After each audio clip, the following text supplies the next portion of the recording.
చంద్రబాబు గారు ఫస్ట్ క్యాబినెట్లో mega DSC ఎన్నికల ముందు ఏదైతే ప్రామిస్ చేశారో మెగా డిఎస్సి 16,000 ఉద్యోగాలకు మెగా డిఎస్సి తీస్తే బొత్స గారు నేను ఒక స్టేట్మెంట్ ఇచ్చారు, 25,000 ఉద్యోగాలు తీస్తారనుకున్నామే తీయలేదని. బొత్సకి ఈ విషయం చెప్పడానికి సిగ్గుండాలి. మిమ్మల్ని ప్రజలు అసహించుకొని ఇంటికి పరిమితం చేసిన తర్వాత కూడా ఇంకా కూడా మీరు మార్పు రాకపోతే ఇంకొకసారి కూడా మిమ్మల్ని ప్రజలు అసహించుకునే పరిస్థితి ఉంటుంది. ప్రజలు ఊరిలో తిరిగే పరిస్థితి, మిమ్మల్ని తిరగనిచ్చే పరిస్థితి ఉండదు.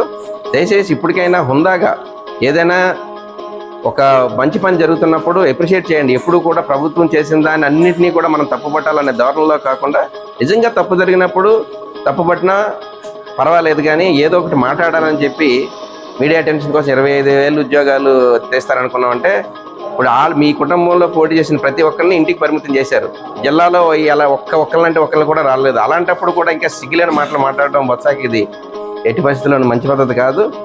బొత్స గారు మీరు చాలా సీనియర్ నాయకులు కాబట్టి హుందాగా వ్యవహరించమని మేము కోరుకుంటున్నాం.